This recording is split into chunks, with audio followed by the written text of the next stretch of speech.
ka roja dan inshallat mugor no banyo ga yekel ke jan gwasame kirma yadit take a plant materialaka en plan mo jan banali ngone ke detail ke dial tinchi kir ma yadit tinchi realaka ngo be South Sudan be jada ka ja ke banware be kana ka ja en wicce kon ngajen wicce te ka rol tong wana long baran temme teken ka to ko kien jiken kalat to goro ba lingane dial kontila Nuer ka do brana jiken plan me jiken realaka ja ka plan me machar alaka ka Nuer ken dial kontila chol kon ka Nuer wew ke Nuer yontin ngone akwa ko ba ga Nuer ba kanak ka kwi Dr. Riek Machar ka lugdien ka Dr. Riek Machar Kenya be ngajen wo Dr. Riek Machar jen la father of South Sudan ki father of the nation ngai content diala content chalat and wo ba South Sudan ba jekki bate be independent be jek contribution de ngai kon diala bana jo dan en dong lat ke tame ken ka do dan gor kano bi ken ne ka je ko chidwa no ba je nak kani to content la jang kel kan war content lo ka Dr. Riek Machar wi ken no Dr. Riek Machar pena ka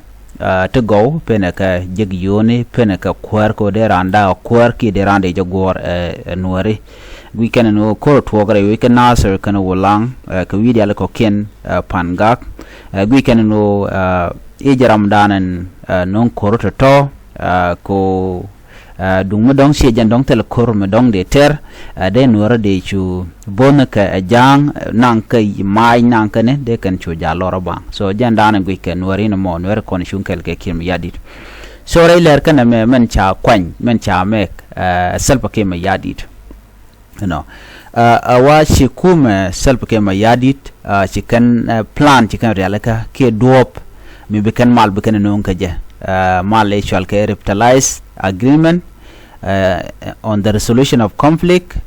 ke malaysia time ka ron kin dangro dwal badak re wich ka kotum ka gwade dan me ngot wude shal ka umera ngod kwar ka dio cha konen medan chamala ne cha jela de lo de ko de mal dar tin dino chikir mi yadi che blogo ne kan mal yala ko na lat ke la ja la de no shine be milet kel kan Dr. Riek Machar so telat ke gan yal ke symbol nang naro den kamal no mala jala ni syang mi sikane yat pin kan jang dial kayet plan mi kan yat pin me dane na kan wore ka 2013 no men bunwar ti rodien bi yaltina tamatin chunga ka kel je kana plan mi chare leka kir mi yadit gui kana odong plan dien mi let but kir mi yadit men kan panken bo gwadan be she bo gwaka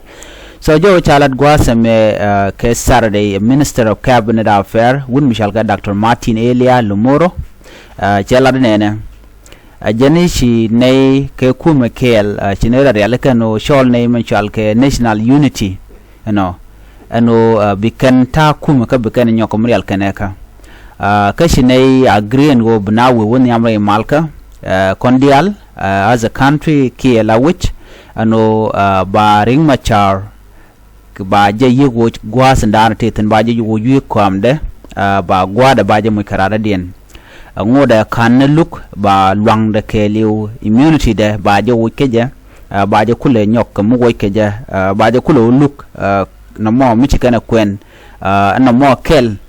mi jak kuma kirmi yadit ko ba fail ka gwaten be ko Dr. Riek Machar ngai ko na gwatel mi chena lar ni ga tame dane chaje yen ke jere duara kana tokda kana jene lep adaro do kul defend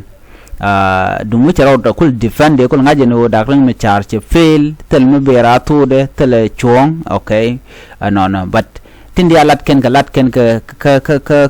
de kon lat ken kare jam alo tel ka ground mu shungatin ko ram danan dong ku chigana kul yen charo de defend charo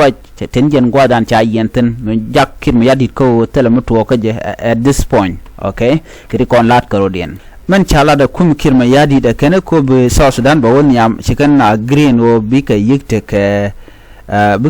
one national army bigi yikte ke dekel ala jen unify force dani gorkene no wal chikan la no de nati unify force ala kel de ke integrated kan dia la national army mi montem ray kon te ne jangtene national army ken chol kan mon no national army anyoko keneto ko bi malba bere wi ke South Sudan ba civilian dial ke jowo dial ba meken ba yi captured ka dien no kan gwada mo ba police ni kan dendi ko ken ba nyong murial ka kare wi ka South Sudan te de na gang na mane jen plan da ni kan la no take tenen tamme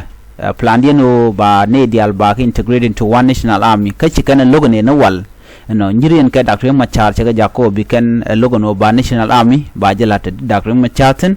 ka kan bi na bi kan ga disarm la mai dial ka hala ba ko an woj ma hale go ba Nuer ba ga target so ngaja je na ma telam din malaji